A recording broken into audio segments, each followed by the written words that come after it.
Bună dimineața, Daniel, bună dimineața tuturor și mă bucur să fiu aici. O să vorbim în engleză pentru a cumva ca și Daniel să poată contribui la discuție și prezentarea noastră va fi în engleză. Good morning, Daniel. Thank you very much. Unfortunately, I cannot speak Romanian, but I'm very happy to be here, excited to be here to share some ideas. Look forward to this discussion. Liliana, are we going to share the screen and we can start? Yes, I will share right away. So as I said, and Daniel, I think you provided a fantastic introduction to myself. So my name is Daniel Rukare. I'm a professor of practice and entrepreneurship and innovation here at Hult. And we're excited to be here both with Liliana to be able to provide you with some insights on an interesting topic. So I'll hand over to Liliana, who will take it over, and then I'll pick up from her in a few minutes. Over to you, Liliana. Thank you, Daniel. So not too much to say about myself, just very happy to be here and to share some thoughts and insights around sustainability, what is going on in the outside world, but seeing this from the perspective of innovations, what companies are doing and what can be done under the pressure we see it from the outside world, from the outside environment in the world we live in today. So our talk today is going to be focusing on future-proofing and innovation that drive sustainable growth. So I think sustainable growth, it is an important aspect all companies are looking into, and it's very important to understand how that can be identified and how innovation can contribute to this sustainable growth. So the key points we are going to cover through our presentation today will be around how we can reframe future value-based objectives, specifically around consumer behavior, how we can really embed this consumer behavior into a business environment, how we can examine the big companies and seek some creative, innovative business models, because innovation is not just about new products or new services, also can be about new business models or other new innovative solutions. And last but not least is looking into how we can develop partnerships which can drive faster growth. Our talk is bringing a blended type of experience to you, so it's looking to some academic knowledge and see how this can be translated and brought into the business environment. So there are quite a lot of things, a lot of models, a lot of theories or frameworks, which are very, very useful. And me personally, I applied into the businesses I worked with and found very, very useful.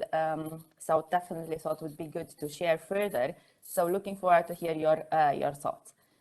So usually we start our session with a quote, and I think this one from Alan Kay fits very well to the current environment. The best way to predict the future is to create it. Yeah, so definitely it is with us to create our future. It is with us as a business to take initiatives and make sure that we drive this further and in order to define the future for our businesses. So there is an interesting study McKinsey done some time ago, but I think that's very relevant today.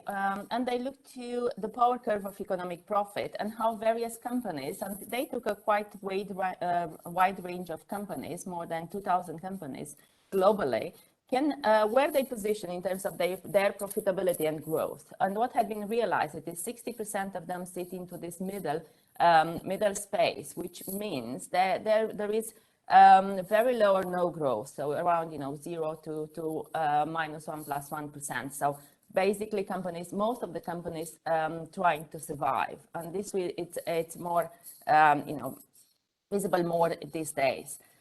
But still, there are 20% of the companies which do foresee accelerated growth, and they are going for a high double-digit growth. And of course, the question is, what can we do from a company perspective to really sit into that side, to make sure that we move into that specific part of the curve. Of course, there is a 20% sitting on accelerated decline, but I think no company wants to sit there. So let's focus on the growth side of the curve. So definitely, the industry are in has a huge impact and it's very, very important.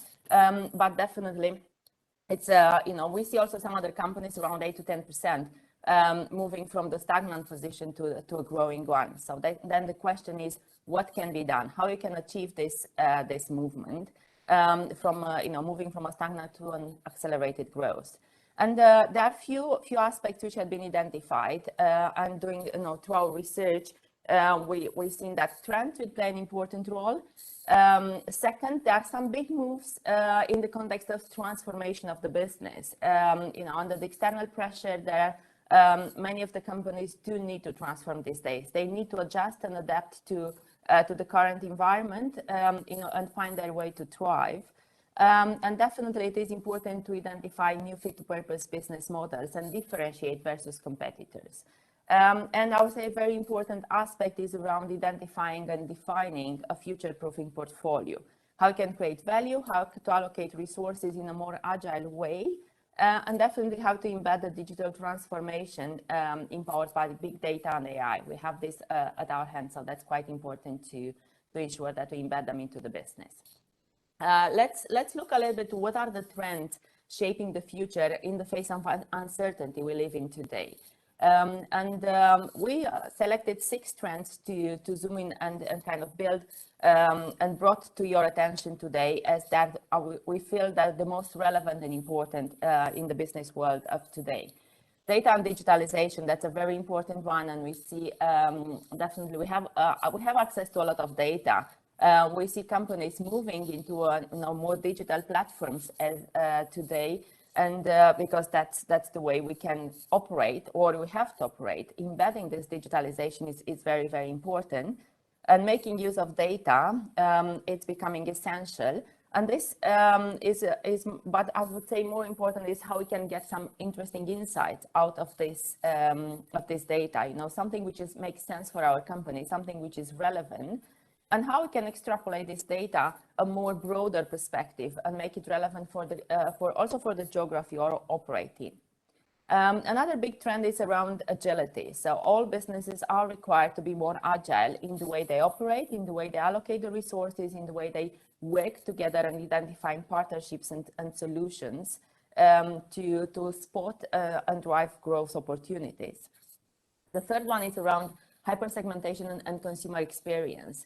What we see around us is consumers demanding something which is tailor-made for them, something which products and services which answer in the best way possible their specific needs, rather than take something very, very general. And that puts quite a high pressure on the companies, but on the other hand, that offers the opportunity to diversify and create something unique and drive loyalty for your customers. The need to create ecosystems and partnership is becoming more and more relevant today, with many companies being able to thrive and move much faster in creating some new ideas, proposition, just through partnerships. And I can give you the example from Tata Consumer Products here in UK. We launched during pandemic a new brand by working together with a startup, for example, to accelerate the way we create new products. But at the same time with partners to bring to the market, from distribution perspective. Just not trying to do this by ourselves, probably that had not been possible to be in the market so quickly. And there are 2 other aspects which are fundamental and very, very important. One, it is the inequality, and we see this happening around us, a lot of social pressure. And definitely the environmental impact and the need to provide sustainable solution is very, very important. And the entire conference of today, it is about sustainability. It is about how companies can become more sustainable and reduce the negative impact on the environment. And I think that's quite important. And we're looking into providing you some interesting insights and some ideas of what's going on around the world into that specific areas. Now I'll hand over to Daniel to look into what's happening within the companies and how they can capture these opportunities. Daniel, over to you. Thank you very much, Liliana. Again, the ability to be able to understand sustainability in its multidimensional aspects is important. Sustainability can talk about the sustainability of the entire model of your business, but can also speak to fundamental aspects of carbon footprint, etc., etc. Now, we here talk about something called the ambidextrous or the ambidextrous business models. And those ambidextrous business models or business structures speak to organizations doing two things at the same time: optimizing their current business proposition, which is basically understanding how they can grow their current portfolios, but also looking to the future and understanding how they can be able to grow aspects of innovation that sits outside their current portfolios. This lends itself to emerging trends that Liliana spoke about. Some of them include digitalization, others include ecosystems, or the ability to be able to integrate sustainability throughout the business model. So organizations have got to do this. It sounds extremely simple to talk about, but extremely complex to work on in an organization. The ability to do two things at the same time. And that is what we refer to as the ambidextrous business structures. Now, as we move on, we'll be able to understand that in order for businesses to be able to manage these two things, they have to go through something called business transformation. And that business transformation looks to do something called future proofing. Future proofing obviously leads on to be able to understand how organizations would build value creation. And most organizations don't understand aspects of value creation. They mix value creation with value capture. There's a significant difference between how organizations can create value or how they can capture value. And we'll go through some of those iterations in a few minutes. However, the ability to also have agile resource allocation. Those agile resource allocations have got to be aligned with issues around capabilities. They've got to be aligned with things about optimization of that particular resource. But as we go, we've also got to understand that there's a third aspect that is all about the digital transformation. And we talk about how organizations have got to understand how to transition moving into those digital spaces. We have seen organizations embed digital platforms, digital aspects into their business proposition, specifically to achieve a single matrix of output. And that single matrix of output is usually profit maximization. You've got to be able to look at how things like big data, how AI, machine learning fit into your business proposition to be able to future-proof and examine the future. Now, through our research and working with companies like Tata and others, we've just been working with a big automobile company called Ford, and they're looking to be able to understand. We try to create a model that would allow businesses to apply what we are saying. We don't want to talk about something in an abstract manner. So we created something called the 3-step value model for future proofing. The purpose is basically to understand how businesses can proactively deliver business transformation. This business transformation sits in areas around sustainability, et cetera, et cetera. We have two main objectives. Those objectives include one, how businesses can attain sustainable growth through future proofing. And number two, how businesses can define the growth path and what we call the OKRs, the objectives and key results for organizations to be able to achieve those objectives. We obviously say that the difference between a growth path and an OKR is what we call an innovation gap, a demand space, an innovation opportunity that organizations can exploit. Now, please feel free to give us feedback on our model. We use two variables. We use value and performance. And we say that organizations have got to be able to understand what their core portfolio of value is. Now, that is step one, where you optimize your core value. And that means you build efficiencies and you optimize your core portfolios. Most organizations determine their core portfolios using a single matrix of margin contribution or profit yield. We think that there are other variables that you can look at. For example, the identification of brand, the value that sits in adjacent markets, and we can go through all these in the next few minutes. So number two, we also look at how organizations can incrementally deliver value. And the reason we look at this through our data is that organizations have got to be able to identify risk and mitigate risk.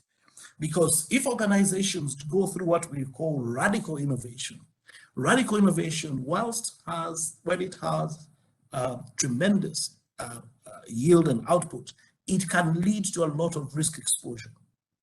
So number three, we've got what we refer to as the radical value that organizations have got to be able to undertake. This radical value sits outside of what they're currently doing. It looks at new emerging markets. In specific industries, you'd be asking, what does the green economy look like for me? What does the sourcing of capital mean? Where do I invest my alternative yields? All that for me is what sits in number three. It is important to understand that organizations have got to build the ability to move from step one to step two to step three. However, we acknowledge that organizations, Liliana just said that Tata launched a product during COVID. Sometimes you can move from what we call the optimization of your current portfolios and move into radical value that sits outside your current portfolios. That is what we call a disruptive transformation. Now, as you can see the diagram, this diagram is qualitative in nature. You can also have a quantitative representation of this particular model. In where you're using figures, the most important aspect is to determine which matrix you're going to use. And we believe that we should have what we call a multi-dimension of matrices that will deliver on this particular model. So we look forward to listening to you and having a discussion on our particular model. Now, in order to be able to optimize your core value, we talk about building resilience. Resilience allows organizations to be able to have the foundation upon which they can innovate. Organizations that are dealing with either survival or declining sales, declining margins, declining market share, intense competition that is shrinking a market space, those organizations find it very hard to optimize because they move into what we call reactive strategies. We want organizations to think about designing proactive strategies. Those proactive strategies ask themselves, how do we utilize resources? How do we define strategic alignments? Those strategic alignments could bring new revenue models, could bring new value to the organization, could bring in new competitive spaces for organizations to be able to build the foundation upon which they can grow. However, whilst organizations are building that core value, they have got to be able to think about, if we know where we want to go, do we have the capabilities, do we have the transition strategies to be able to go there? Most organizations know where they want to go. In fact, the automobile industry is moving towards alternative aspects of sustainable models, sustainable drivetrains. Organizations are understanding that they have got to move away from plastic packaging. The question you've got to ask is that, do you have the transition capabilities to be able to deliver on that particular promise? Now, I would want to go slightly further to be able to indicate that organizations like UPS, I used to work for all the three big companies, have managed to transform themselves over time. And by transforming themselves over time, we have evidence here that these transformation strategies can be attained. UPS in 1995 was seen as a product and service oriented company. In 2005, they moved to a customer solutions, in other words, understanding what we call a consumer-centric approach. In 2018, they moved to what we call a personalized experience. In academics, we call it CX equals 1. CX equals 1 basically delivers huge margins for organizations as they move into what we call a personalized offer. As we move on, I would like to hand over to Liliana, who will take us through a couple of examples, as you can see on the board, of companies. We have we have a database. I'll do this and hand over to Liliana. We have a database of companies from 1610. Let me just repeat that here. We have a database of companies that started in 1610, and these are around about 500 companies. We are analyzing how these companies have managed to transition all the way from 1610 to today. A few examples that we picked out, you could see here, are companies like L'Oreal, Roche, which have moved au Mars, and these companies have managed to reinvent themselves and are now sitting pretty, delivering huge revenue and margins for their shareholders. With this, I'd like to hand over to Liliana to carry on with a couple of examples and additional insights.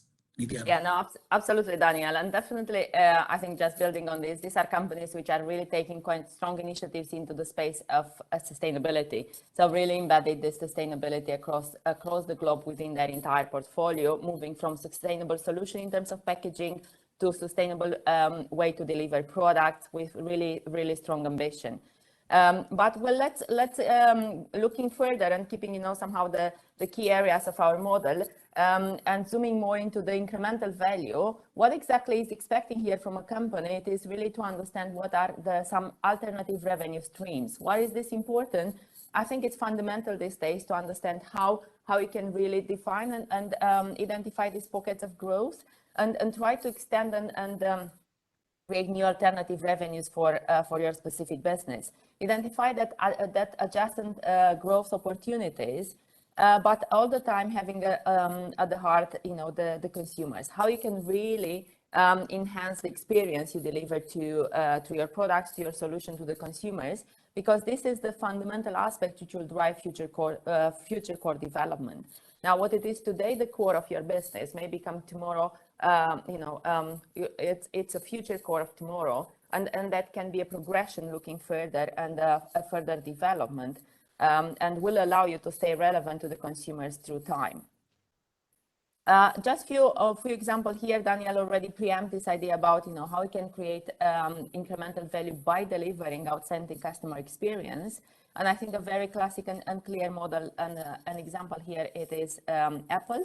On one hand, is utilizing services which are common to other partners and sometimes to competitors, but at the same time succeed to deliver this personalized experience through some services, through the applications, and through some clear aspects which allow you as a customer to customize your phone, your proposition in the best way possible, and something which is relevant to you. And definitely they are the ones who brought a deep transformation of the communication industry. And another example here, it is about e-commerce as a clear game changer, which also brings quite a lot of, can have a quite big impact around sustainability. So definitely what happened in the last 12, 18 months, we all moved and started utilizing e-commerce in more and more, sometimes becoming the only way we can access products or we can access services. But it became a way of paying. It became a part of our life. And I think that's, and basically built very much into this trend of convenience. We all want to get the product sitting on home and ordering whenever we want, and also avoid all this restriction. You can go in the shop to this between this time or this time. If that's not today, what else tomorrow? So definitely e-commerce, it is a solution to answer to our different needs, but at the same time also push us to identify and create new ways of delivering products, new capabilities, and also looking to different materials on how we can basically improve the customer experience. And last but not least, if you remember, the third aspect of the model is looking into this radical value and how we can establish as a company this anti-fragility through some radical value opportunities and some disruptive innovations. Probably you heard a lot of companies talking today, and everybody talking about disruptive innovation, and that become like a bit not necessarily something so new and different. It's become like a common terminology, maybe a little bit overused. But I think that's quite important, and definitely companies able to really capitalize this radical innovation are the ones are going to thrive in the future, because they will be the ones delivering the consumers whatever they expect and answering in the best way possible their needs. And here I would like to share with you a few examples which also are playing very much and are building the sustainability idea at the heart of their conception. So I don't know if you heard, but basically Philips, the big company from, with a headquarters in Netherlands, start delivering different appliances, and also looking to the light, and very much specialized in delivering the, the bulbs, what we know and find in the shops. What they look into was to innovate along their entire business value chain, and looking in adding services to their product, portfolio. So they start pioneering a new business model together with Schiphol Airport in Amsterdam, and they're looking into delivering a new service which is called paperless, which is really aiming to drive some radical value by delivering light as a service. So basically, the Schiphol Airport is not buying from Lux the bulb and has to have the people to provide the services and somebody to take care of the things going on, and basically being quite a lot of waste in the system. And you have all this this movement, between customer and supplier.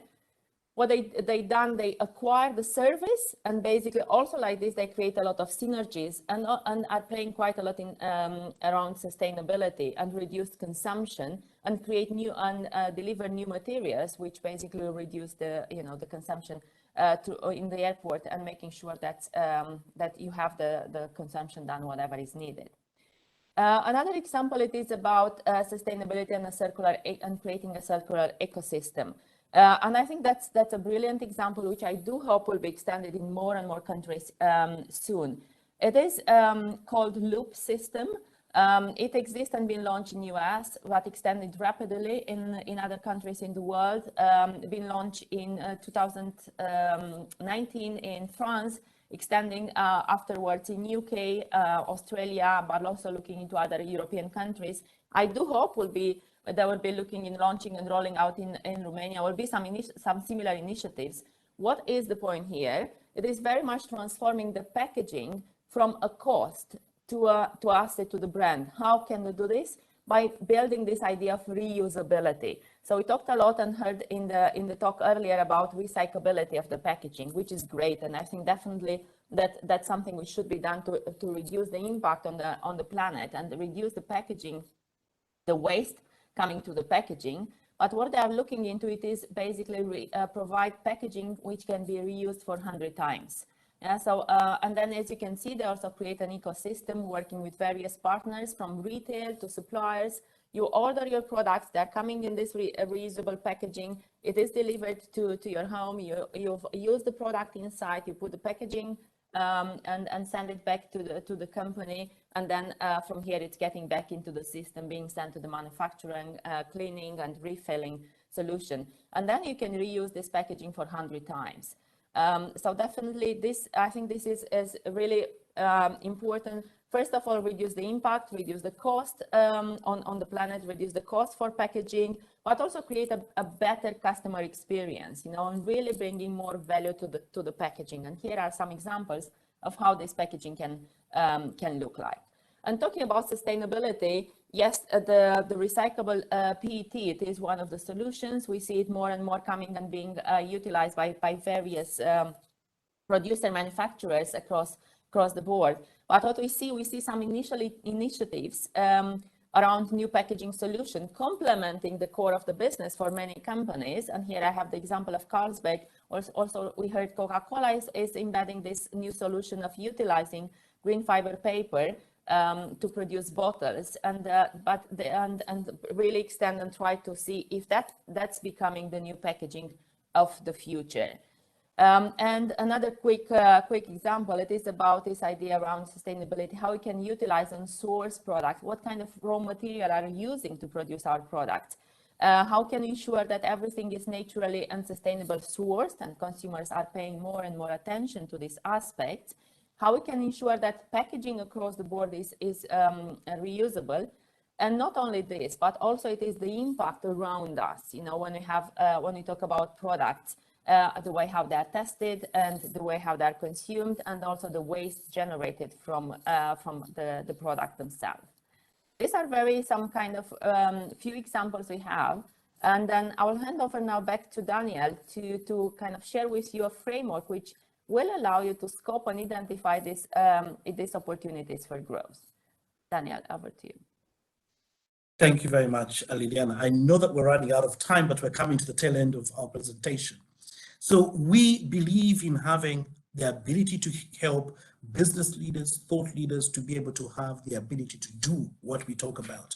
So we use the design thinking framework to be able to understand the value opportunities into disruptive innovation.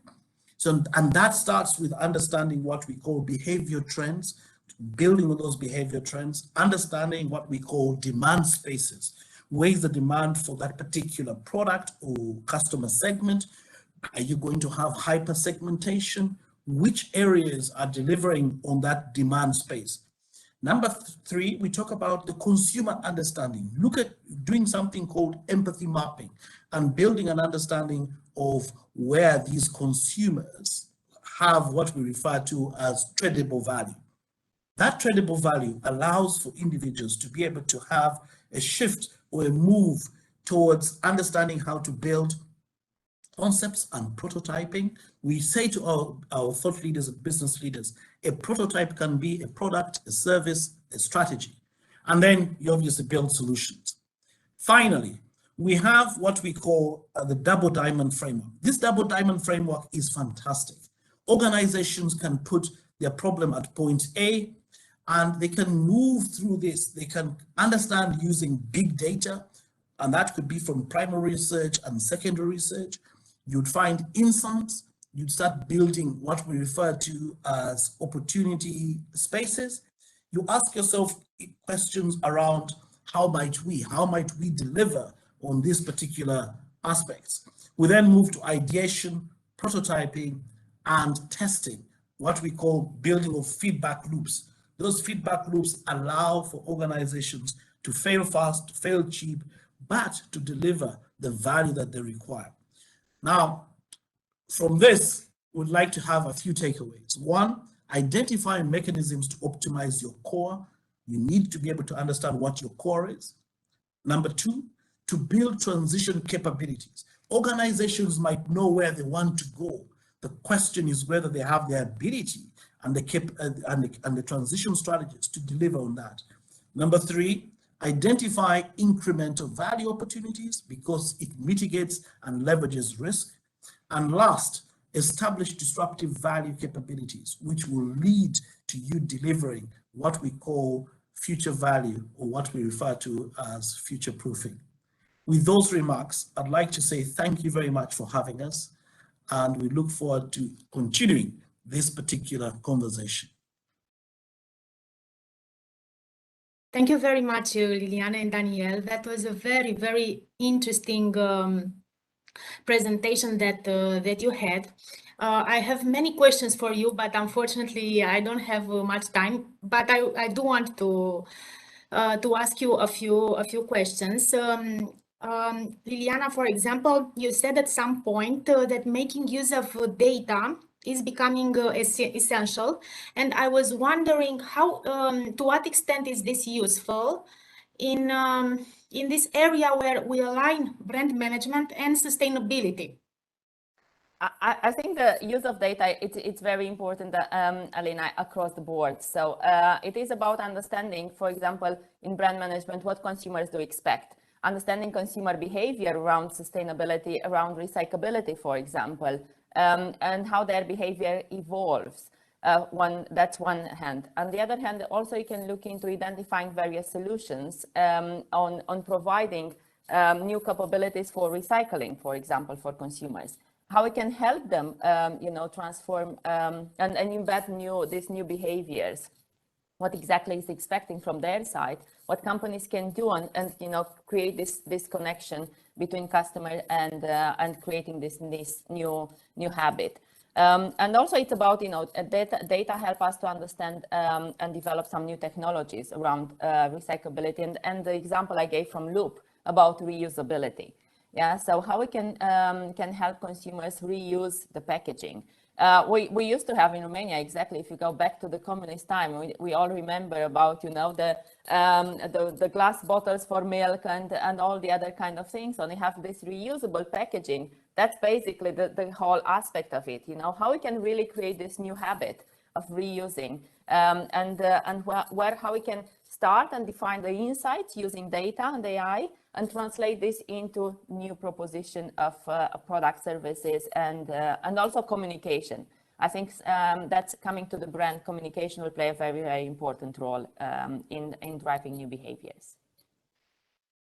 Yes, you're right. I'm actually thinking very often how recycling was working so well during the communist period, and yes, and today we have to build on that. I also have a question for Daniel. You mentioned the concept building resilience, and I think it's a very, very important concept in business. And I was wondering, how do you feel that companies that were resilient were better prepared for the pandemic? Yes, this is a very good question. Before I answer it directly, let me give an example of one of the issues. I'm working currently with a big company in Europe, and they said to me, Daniel, we're a group of consultants, said, how can we prepare for the next uncertainty? And I said to them, you cannot prepare for the next uncertainty because we don't know where it's coming. What you can do is that you can identify the drivers of growth, the drivers of your business stability, and then do what we call predictive analysis, scenario planning. So what we do is you ask yourself, supposing 40% of my customers stop coming, the attrition rate becomes 40%. How does my business respond? Supposing the cost of capital goes up by 5% or 6% or 10%, how does my business respond? What is my liquidity portfolio versus my debt portfolio? Those are the questions that you've got to ask that allow for you to build resilience. Because the more that you understand your business, when you start seeing the data, you are talking about data, when you start seeing the data coming in, and then you realize, oops, 5% of my customers have disappeared because now the proposition means moving from offline to online, and we're not yet good on online distribution of our products. Then the question is going to be, you know what your threshold or elasticity is, because you know you can move up to 30% before you feel the effects on your business in real terms when you have to do something called retrenchment strategies. So the best way to build resilience is to proactively work on strategies of managing your business model, and you come up with those different scenarios. What happens to my brand in terms of brand equity? Do people continue to trust it when it is distributed by third parties, if we have got to rely on third parties? So you've got to be able to build all those scenarios, and then, but you obviously have got to identify the central pillars that would change your business. And then sometimes you'd find that the uncertainty that hits the market doesn't affect your business. So there are some businesses that thrived during the pandemic. So to answer your question, I would say proactively building stress tests into your pillars that underpin your business, and then understanding how, if the uncertainty occurs, how you'd implement those contingency strategies. Never avoid reactive strategies. Do not react, because as soon as you start reacting, then by definition, you're fighting a losing battle, because you are not prepared for it. So we always say that to build resilience, start now and build an understanding of your central business proposition and your stress tests. So the best moment to start is now or yesterday? Yesterday, yesterday, because the ability, in fact, we always know there are some things we can predict. Every 10 years we have a financial dip. So most businesses prepare for that. And it's run about 10%. 10% is very high, but most people go up to 10% of inflation into an economy to be able to withstand. But then the question of the pandemic changed consumer behavior. It changed supply chains. It's changed what consumers were willing to accept as tradable value. It changed the pricing models. It changed the way human resource and capabilities are employed. It talked about, now organizations are asking themselves, do we really need these huge capital investments in buildings? Because we now realize that we could actually work off. So all those aspects, although could not be envisioned, are now on the table to be considered. Most organizations are now asking themselves those tough questions. Thank you very much. That was very interesting. I also have other questions, but we don't have time, unfortunately. But I will continue reading about you on the internet. I encourage the other participants to do so, because the concepts you mentioned today, I think they are very important when we build on the future. Thank you again. Thank you very much. Thank you very much, Ellen. Thank you, Mulțumesc. Dani. Thank you. Mulțumim. La revedere.